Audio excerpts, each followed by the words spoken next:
바울은 교회 속의 은사의 여러 가지와 그 은사를 따라서 맡겨진 직임의 차이와 중요성을 다음 이제 14장에서 계속해서 다루게 되는데, 그 사이에 어떤 은사보다도 중요한 사랑의 은사를 소개하기 위해서 12장 지난주 말미에 너희는 더욱 큰 은사를 사모하라. 내가 또한 가장 좋은 길을 너희에게 보이리라. 31절에 그렇게 운을 띄운 바 있습니다. 내가 또한 가장 좋은 길을 너희에게 보이리라. 그 보여준 것이 바로 오늘 이 14장입니다. 사실 사랑이라는 것은 감성적인 부분이기 때문에 이론적으로나 기술적으로 풀어갈 수 없는 부분입니다. 그래서 사랑은 이게 사랑이다 그렇게 말하는 것보다도 보여줄 때만이 그 사랑이 가치가 있습니다. 그만큼 사랑은 어찌 보면 어렵고 또 쉬운 것이라고 하는 거지요. 이제 이 말씀 보면 알겠습니다만, 강요에 의해서 사랑합니다 하는 것은 사랑이라고 하질 않습니다. 그러나 가장 사랑의 아름다운 모범이 바로 하나님이 세상을 이처럼 사랑하사 독생자를 주셨으니 이는 그를 믿는 자마다 멸망치 않고 영생을 얻게 하려 하심이라 하는 요한복음 3장 16절에 영광과 위엄의 자리에서 계시면서도 낮고 천한 자리, 저주받은 죄인들을 사랑하시고 위해서 자신을 내어주신 것은 세상의 어떤 사랑도 감히 흉내낼 수 없는 사랑의 절정이라고 해도 지나치지 않을 것입니다. 하나님이 세상을 이처럼 사랑하사, 이처럼 뭡니까? 독생자를 주셨다. 하나밖에 없는 독생자를 주셨다. 이게 뭡니까? 이처럼이에요. 많이 있는 것을 주는 것은 그건 별로 사랑하는 게 아니에요.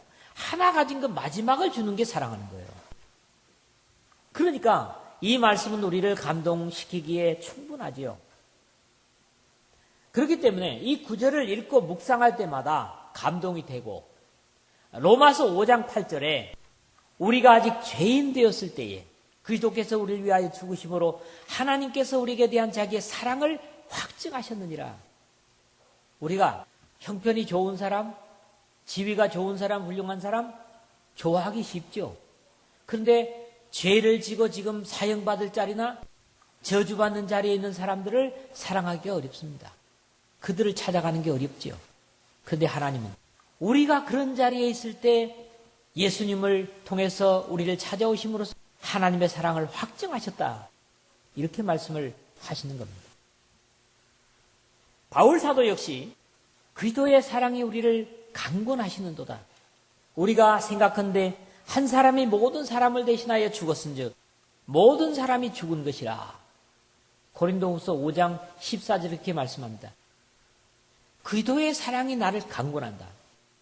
여러분, 바울은 본래 사랑의 사람이 아니었습니다. 미움의 사람이었죠.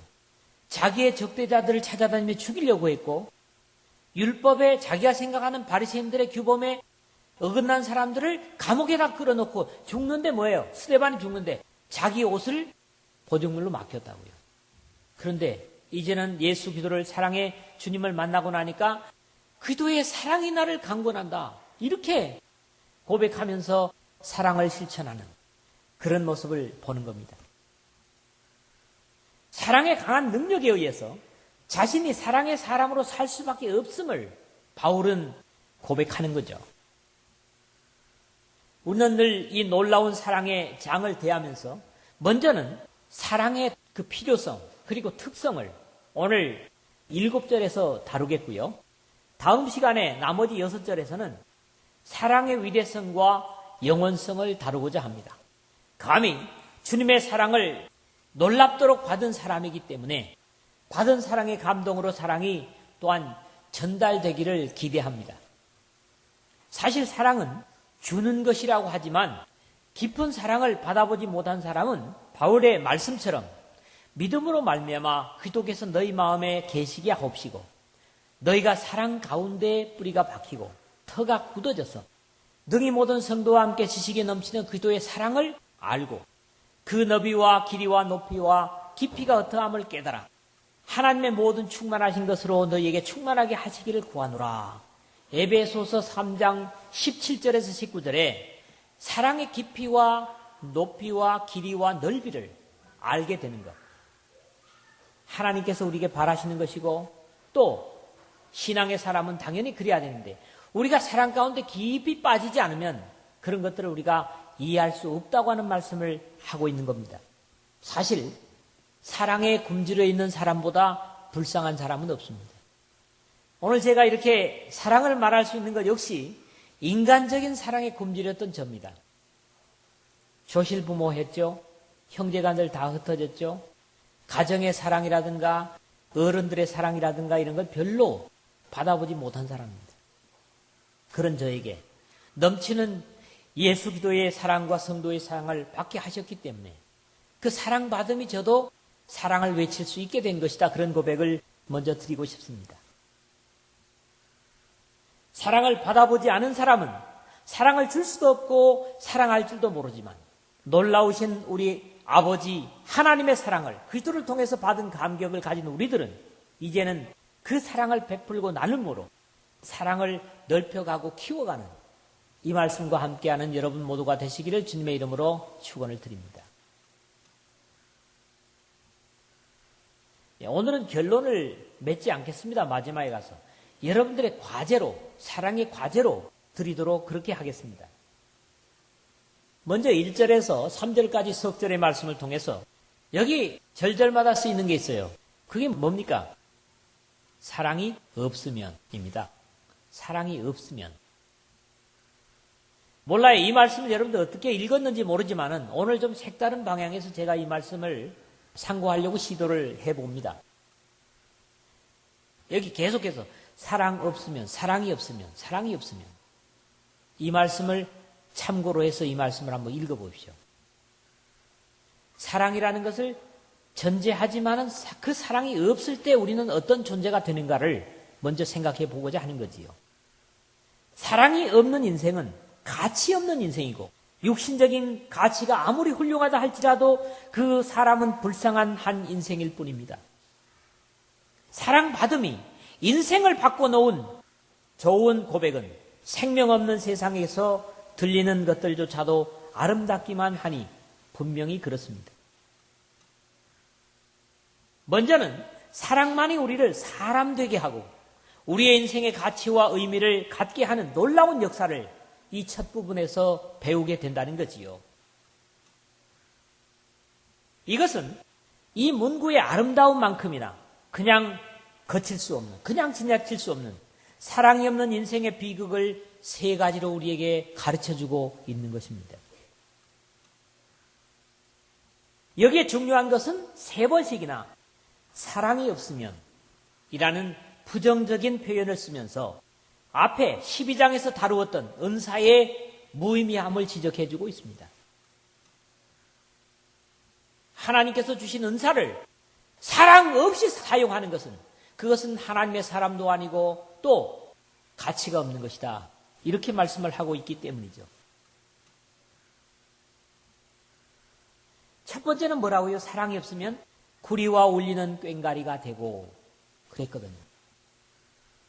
내가 사람의 방언과 천사의 말을 할지라도 사랑이 없으면 구리와 울리는 꽹과리가 되고 사람의 방언과 천사의 말.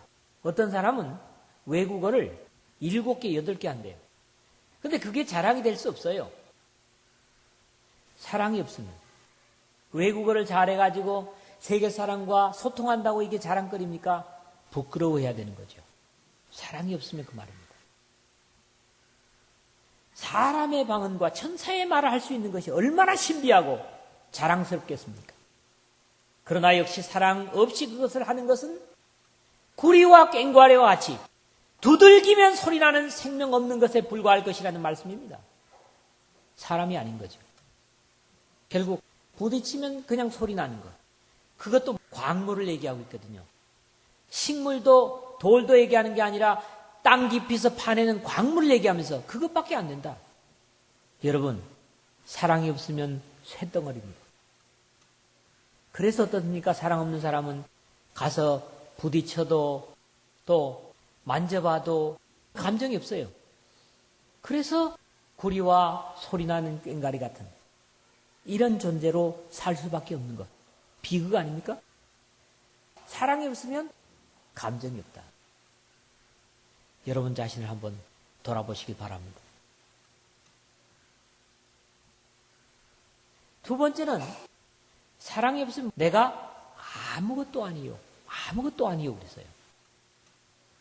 내가 예언하는 능이 있어 모든 비밀과 모든 지식을 알고 또 산을 옮길 만한 모든 믿음이 있을지라도 사랑이 없으면 내가 아무것도 아니라는 겁니다. 뭡니까? 가치를 부정하는 겁니다. 사랑 없는 사람은 가치 없는 인생이 된다는 거죠. 얼마나 무섭습니까? 모든 신령한 하늘의 신비를 다 이해하고 통달했을지라도 산을 옮길 수 있는 믿음도 사랑을 근거로 하지 않는다면 하나님 앞에서나 사람 앞에서 아무런 가치 없는 존재일 뿐이라는 두려운 말씀입니다. 여러분, 가정에서나 사회에서나 하나님의 나라에서 가치 있는 존재가 되어야 되겠죠. 그러기 위해서는 사랑의 사람이 되라는 겁니다. 사실 산을 옮길 수 있는 믿음은 그렇게 큰 것이 아니라고 주님께서 말씀을 하십니다. 이르시되 너희 믿음이 작은 까닭이니라. 진실로 너희에게 이르노니 만일 너희에게 믿음이 겨자씨 한 알만큼만 있어도 이 산을 명하여 여기서 저기로 옮기라 하면 옮겨질 것이요 또 너희가 못할 것이 없으리라.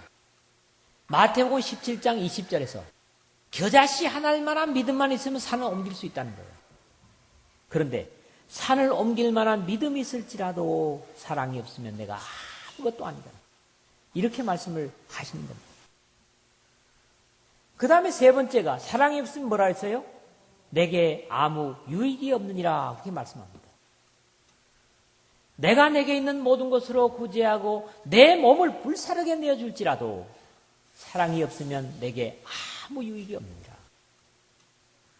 사실 어떻습니까? 주는 것 자체는 육신적으로 볼 때는 손해라는 겁니다.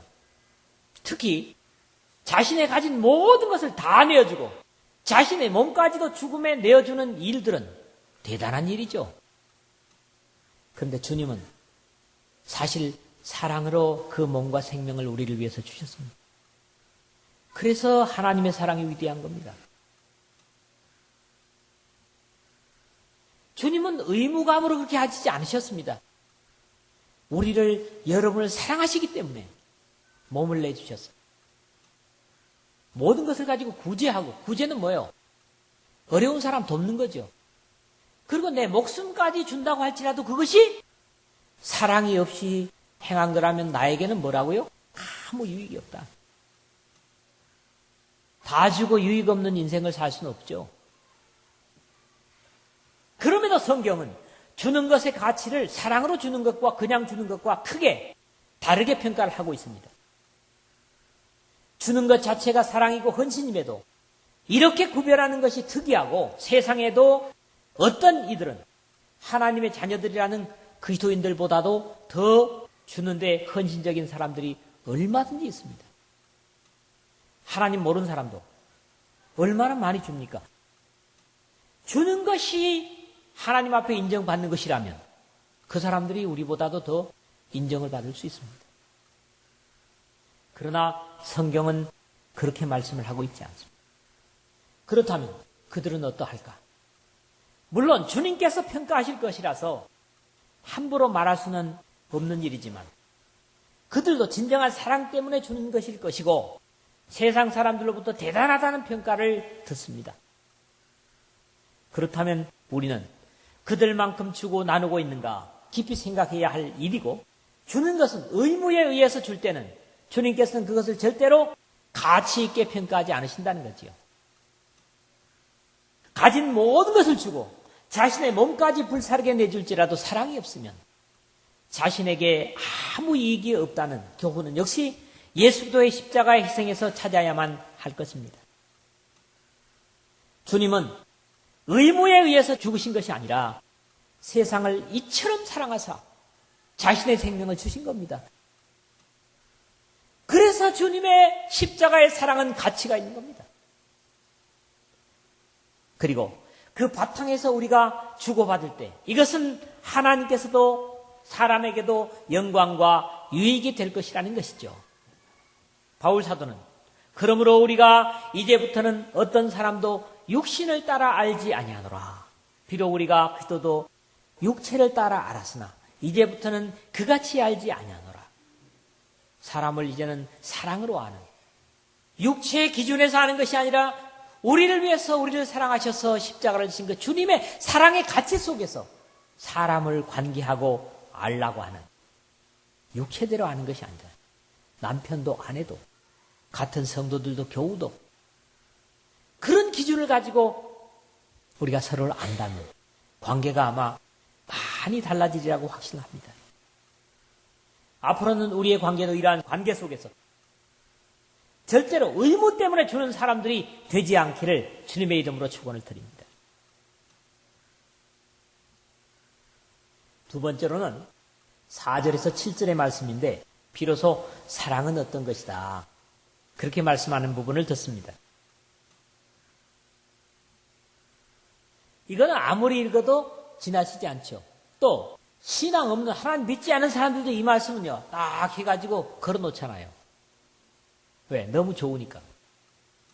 그렇다면 사랑은 무엇인가? 사랑이야말로 우리를 사랑의 아버지이신 하나님의 자녀라는 확신을 갖게 함을 배웁니다. 그래서 저는 오늘 이 넉 절의 말씀 좀 제 나름대로 분석을 해봤어요.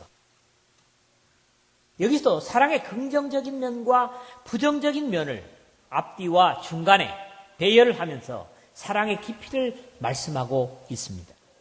제가 혹시 너무 또 더 어렵게 만드는 게 아닌가 그런 염려를 가지면서 생각하려고 하는데, 사랑의 긍정적인 면의 7가지 속성 여러분 세어보세요.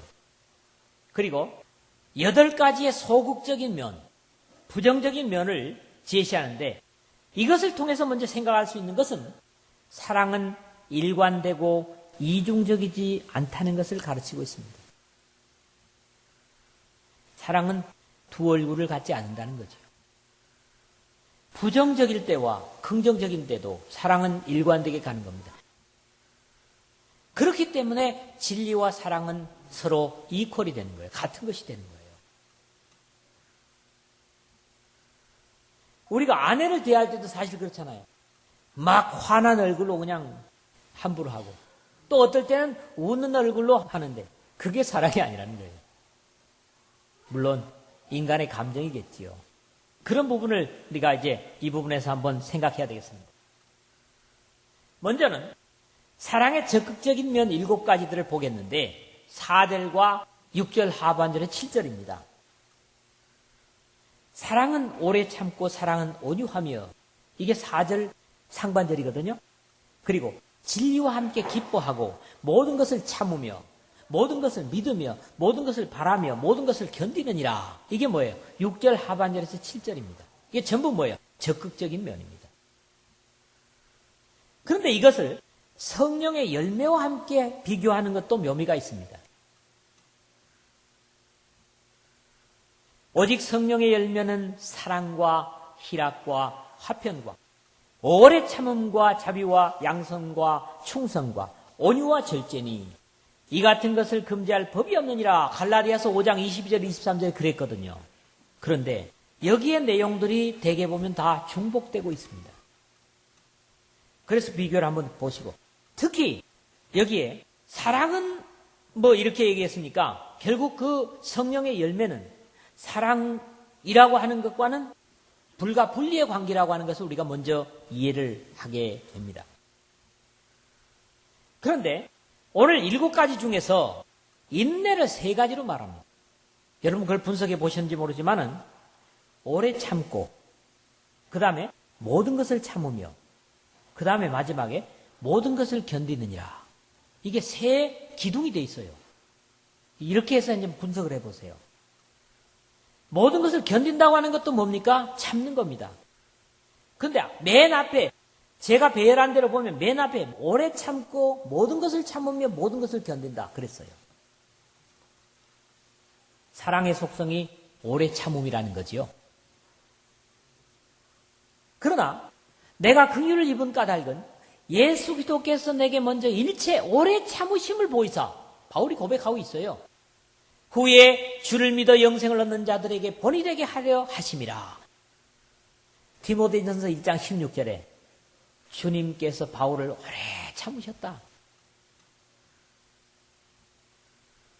그리고 오래 참음으로 바울이 사랑의 사람이 되게 하고 그 바울로 하여금 우리들에게 본이 되게 하셨다. 이런 말씀이거든요. 그 사이사이에 이제 두 가지씩의 사랑의 속성이 끼워져 있는 것을 우리가 볼 수가 있죠. 온유하며 진리와 함께 기뻐하고 모든 것을 믿으며 모든 것을 바란다. 그렇죠. 세 기둥 사이에 이렇게 두 개가 끼워져 있어요.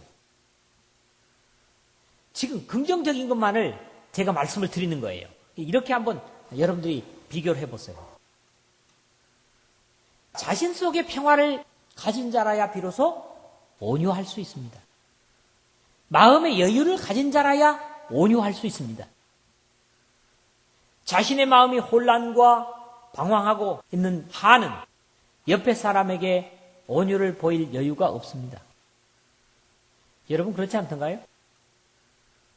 사랑은 거짓과 어두움과는 역시 상관이 없습니다.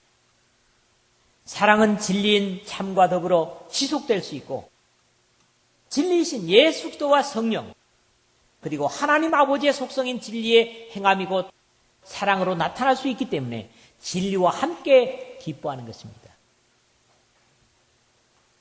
사랑은 진리인 참과 더불어 지속될 수 있고 진리이신 예수 그리스도와 성령 그리고 하나님 아버지의 속성인 진리의 행함이 곧 사랑으로 나타날 수 있기 때문에 진리와 함께 기뻐한다고 말씀드렸습니다.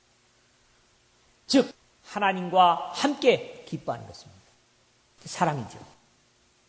사랑은 긍휼이고요. 긍휼을 행하지 아니하는 자에게는 긍휼 없는 심판이 있으리라. 긍휼은 심판을 이기고 자랑하느니라. 이 야고보서 2장 13절에 그렇게 말씀하고 있는데 이것도 역시 긍휼을 사랑으로 대치해서 우리가 읽을 수 있습니다. 사랑은 하나님을 믿는 것 같이 모든 것을 믿습니다. 믿어줍니다. 믿어준다는 말이 좀 어폐가 있죠? 누가복음 15장의 탕자의 아버지의 모습 속에서 이것을 배우는 거지요.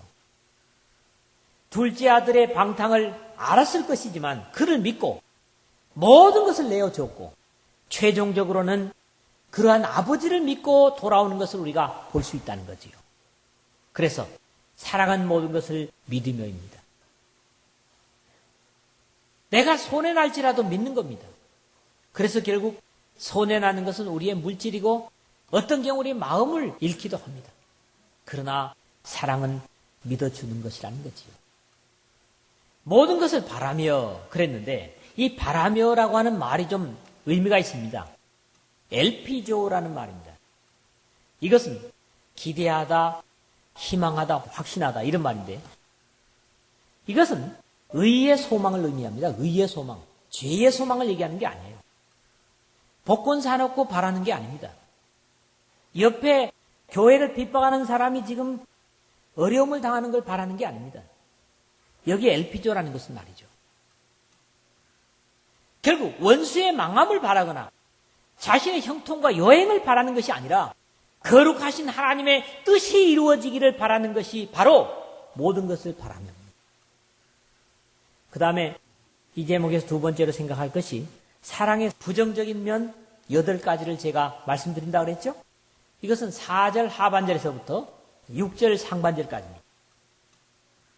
시기하지 아니하며 자랑하지 아니하며 교만하지 아니하며 무례 행하지 아니하며 자기의 이익을 구하지 아니하며 성내지 아니하며 악한 것을 생각하지 아니하며 불의를 기뻐하지 아니하며 전부가 뭐예요? 아니하며입니다. 그렇습니다. 진리가 함께 할 수 없는 것이 있습니다. 사랑도 함께 할 수 없는 것이 있습니다. 뭡니까? 사랑에 함께 섞일 수 없는 게 뭡니까? 미움입니다. 어둠입니다. 죄입니다. 이런 것들이 결국 사랑과 함께 조화될 수 없기 때문에 아니하며 사랑은 이럴 수 없다고 하는 말씀을 우리에게 주고 있는 거지요. 자, 보세요. 세례 요한은 대단히 난폭한 사람처럼 보입니다. 대단히 난폭한 사람처럼 보이죠? 마태복음 3장 7절이나 누가복음 3장 7절에 보면 꼭 같습니다. 요한이 많은 바리새인들과 사두개인들이 세례 베푸는 데로 오는 것을 보고 이르되 독사의 자식들아, 누가 너희를 가르쳐 임박한 진노를 피하라 하더냐? 뭐 이렇게 말해요. 아주 독선적으로 싸붙입니다. 그럼에도 날로 자신보다 늘어나는 예수 그리스도의 인기를 제자들이 전해줄 때 그들이 요한에게 가서 이르되 라삐여, 선생님과 함께 요단강 저편에 있던 이 곧 선생님이 증언하시던 이가 세례를 베풀매 사람이다. 그에게로 가더이다. 제자들의 보고를 받지요. 요한복음 3장 26절입니다. 그렇지만 요한은 신부를 취하는 자는 신랑이나 서서 신랑의 음성을 듣는 친구가 크게 기뻐하나니 나는 이러한 기쁨으로 충만하였노라. 그러면서 그는 흥하여야 하겠고 나는 쇠하여야 하리라. 29절 30절에 그렇게 고백을 하죠. 우리는 사실은 친구라도 우리보다 앞서가고 잘 가면 시샘을 하죠. 그런데 아주 표독스럽게 죄를 지적하는 요한임에도 불구하고 예수님의 인기를 얻는 것에 대해서 당연하다. 나는 그것을 기쁨으로 삼는다.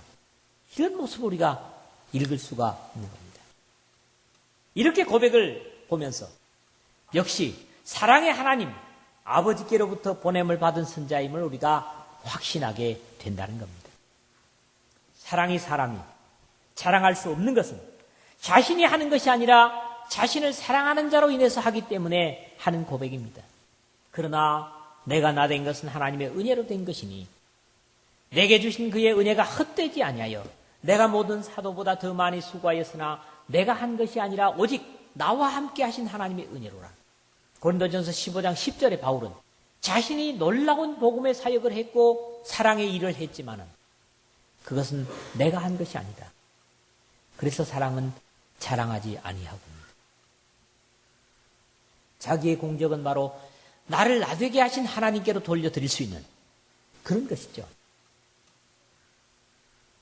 내가 한 것이 아니기 때문에 역시 교만할 수 없는 것은 당연하고 사랑받은 감격 때문에 다른 사람에게 무례히 행할 수 없는 것입니다. 이게 무례히라고 하는 게 뭐냐 하면 사납게라는 겁니다. 아스케모네오. 그래서 격이 맞지 않는 그리스도인에게 뭐예요? 사나운 것은 격이 맞지 않는 겁니다. 또 난폭한 것은 그리스도인에게 격이 맞지 않는 겁니다. 만약에 난폭함이 있다면 그것은 그리스도인이라고 할 수가 없는 거지요.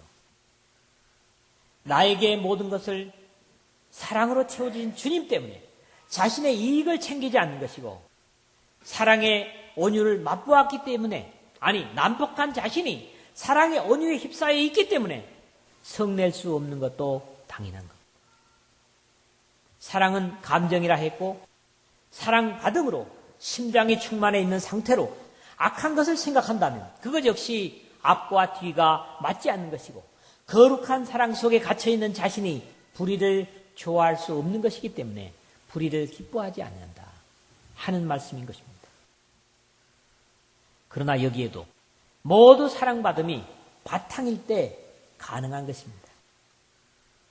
사랑받지 못한 사람은 난폭해질 수밖에 없습니다. 그래서 지금 사랑받지 못한 10대들이 우리 사회의 문제를 일으키고 있는 거지요. 그렇기 때문에 그것은 우리가 사랑을 주지 못하기 때문이라고 하는 사실을 우리가 확인하고 그런 것을 보면서 우리가 더 사랑을 줄 수 있는 그런 사람들이 되어야 되겠죠. 결국 결론은 당연한 것으로 나옵니다. 빛의 사랑을 받고 맛본 사람은 당연히 어두움 가운데서 행해지는 일과 행위들을 싫어하고 거부할 것은 당연한 것입니다. 한 번이라도 그리스도의 십자가를 통한 하나님의 사랑을 진정으로 맛본 사람은 어두움의 측면의 일들에 몸서리쳐질 수밖에 없을 것입니다. 죄에 대하여 죽은 우리가 어찌 그 가운데 더 살리요? 바울은 로마서 6장 2절에 말씀하면서 죄에서 저주를 받고 미움을 가득 가진 우리가 예수 그리스도의 사랑의 십자가로 인해서 하나님의 사랑을 맛보게 됐고 그 사랑 안에 산다면 우리가 다시 어떻게 묘며 살겠는가? 이렇게 사랑의 사람임을 우회적으로 말씀하고 있습니다. 오늘 제가 결론을 드리지 않는다고 했습니다. 우리는 어떤 사람인가? 또 우리는 어떻게 사랑할까? 이 말씀과 함께 여러분들이 깊이 고민하는 여러분 모두가 되시기를 주님의 이름으로 부탁을 드립니다.